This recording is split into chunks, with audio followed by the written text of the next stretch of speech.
नमस्कार, आदाब, सत श्री अकाल। इस वक्त हम मौजूद हैं नौका विहार पे और ये आप मेरे साथ देख सकते हैं, एक ये सज्जन है और ये झाड़ू लगा रहे हैं। थोड़ा सा मैं इनका परिचय दे दूं।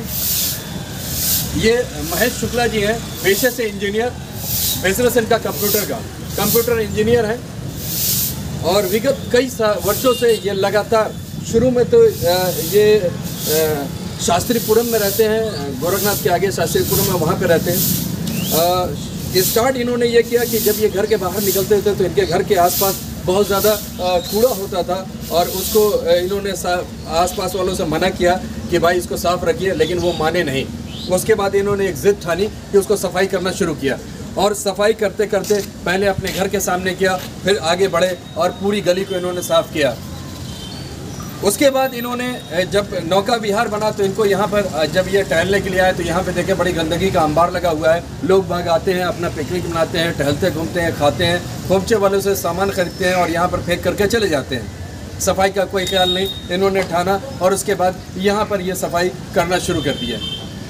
इनकी गाड़ी होती है, इनके पास फोल्डिंग झाड़ू होता है और ये अपना सवेरे आते हैं और 2 घंटा 3 घंटा यहाँ पे श्रमदान करते हैं और उसके बाद जाते हैं वापस। इसको देख करके इनको मुख्यमंत्री ने भी सम्मानित किया है।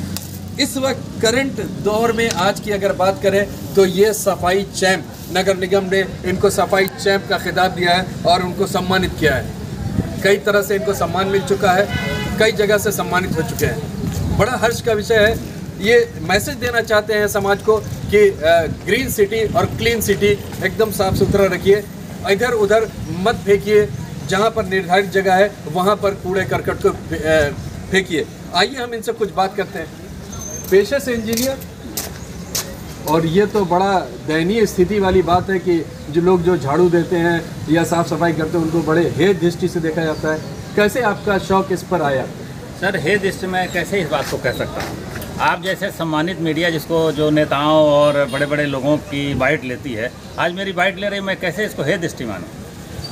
तो मैं तो ये मानता कि आप भी महान हैं, हमसे महान तो आप हैं कि इस काम की इम्पोर्टेंस आपने समझा कि इसको जनता तक पहुंचना चाहिए, ये संदेश जाना चाहिए। इसलिए इसको मैं हेय दृष्टि से नहीं कह सकता। इसके लिए तमाम मंचों से सम्मान मिलता है। कैसे मैं लेकिन आम जनमानस में कूड़े वाला आ गया या इधर से कूड़े वाला जा रहा है या गाड़ियाँ जाती है कूड़े, अरे यार नगर निगम और कूड़े गाड़ी जा रही है यार, किनारे करो, तो ये एक आम धारणा है। ये चीज़ें पहले थी, अब ऐसा नहीं है।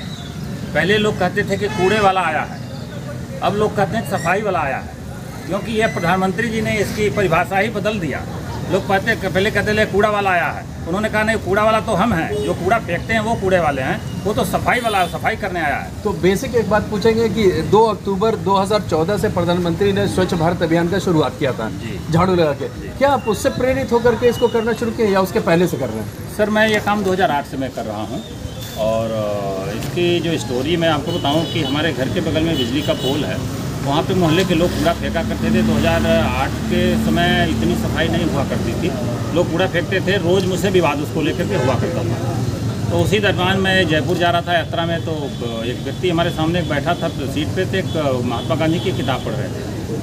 मैं भी लेके उसको पढ़ने लगा, देखा, पढ़ के मैंने रख दिया। फिर हमारी पत्नी लेके पत्नी ने उसको अंडरलाइन किया, दिखाया कि अरे ये देखिए गांधी जी के ऊपर लोग कूड़ा फेंकते थे, वो कभी किसी से लड़ते नहीं थे, साफ करते थे। आप रोज़ लड़ाई करते हैं और अपने कुछ नहीं करते हैं। तो मैं वहाँ से आया तो रात को मुझे शर्म आती थी, क्योंकि मैं किसी पार्टी का मेंबर नहीं हूँ, मेरा कोई NGO नहीं है, मेरा कोई सोशल ऐसी एक्टिविटी नहीं है। ये भी हम लोग को ज्ञात हुआ कि पहले आप शुरू में रात का अंधेरे में करते थे, उजाला होने से पहले जो है वापस घर में आकर के फिर चेंज करके नहा धो के बाहर आए। बिल्कुल, मुझे शर्म आती थी। पहले तो मैं 4 बजे उठ करके और उस जगह को मैंने साफ़ किया और धीरे धीरे वो जगह साफ होने लगी, लोग कूड़ा फेंकना बंद कर दिए। तो मेरे हौसले बढ़ने, मुझे लगता है कि ये प्रयोग अच्छा है। ये क्रम आपका पूरे गली तक भी चला है? तो रात के अंधेरे में हो रहा था और उसके बाद आज भी रात में ही मैं करता हूँ। बहुत सारे लोग सफाई कर्मी समझ के रात में डांट भी देते हैं, नए लोग को आते हैं, कहते हैं ये कूड़ा उठा लेना, ये रोज़ साफ़ करके चले जाते हैं, कूड़ा उठता नहीं है, नाली भी साफ़ कर लेना, इस तरह की बातें भी बहुत लोग बोल देते हैं। लेकिन मैं इसको इग्नोर करता हूँ कि मुझे काम करना है, मुझे सफाई करना है, सफाई किसी को नहीं देना। एक कंप्यूटर इंजीनियर, वो पेशा जी, और ये पेशा, कितने चैलेंजेस आपको शुरू में समाज के अंदर देखने को मिले?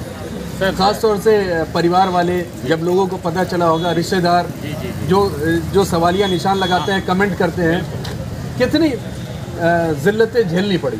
सर शुरू में तो बहुत सारे लोग कहते थे कि इनको किसी ने पंडित पुजारी ने बताया, किसी मौलवी ने बताया है, रात में झाड़ू लगाते हैं, लक्ष्मी इकट्ठा करते हैं, लक्ष्मी बिटोरते हैं, इसलिए इनके पास कोई कमी नहीं है, कोई ये नहीं है। इस तरह की तमाम बातें आती, कोई तंत्र मंत्र करते हैं, तमाम ऐसी बातें आती रहती। रात में बहुत सारे लोग डांट भी देते थे, कुछ लोग इस रूप में भी डांट देते थे कि तुम यार ब्राह्मण हो और इस काम कर रहे हो। तो मैंने कहा नहीं, ये कोई काम छोटा नहीं होता है, कोई काम छोटा नहीं होता है, ये बहुत बड़ा काम है, मैं इसको बहुत बड़ा काम समझ के करता हूँ। किसी फिल्म का एक डायलॉग है कि अम्मी कहती हैं कि कोई काम छोटा नहीं होता, उसको यहाँ पे इन्होंने यथार्थ करके दिखाया हुआ है।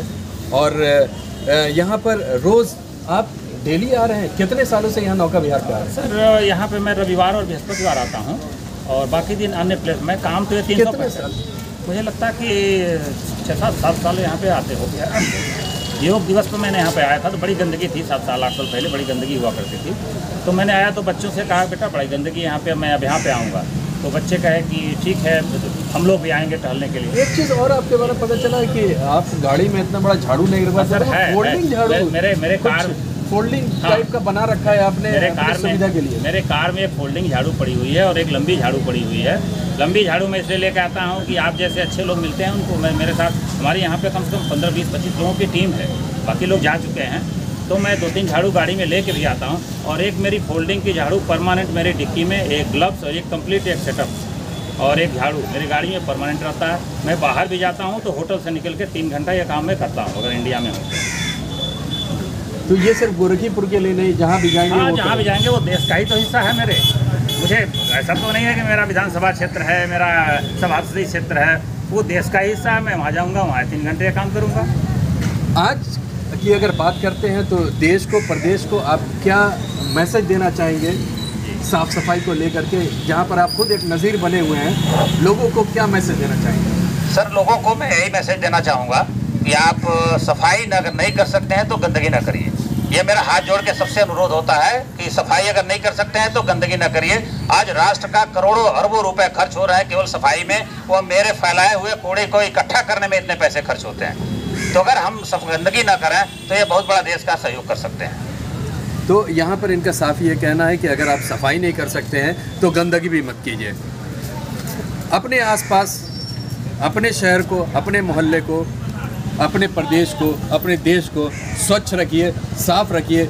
आने वाले दिन में जिस तरह से प्रदूषण बढ़ रहा है, जिस तरह से गंदगी बढ़ रही है, जीना बड़ा मुश्किल हो जाएगा। सीधा सीधा संदेश इनका है।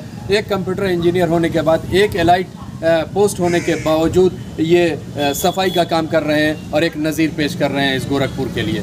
हम आह्वान करेंगे लोगों से कि वो इनके साथ हाथ में हाथ मिला करके चलें, शाने बशाने चलें और सफाई में पूरा योगदान दें।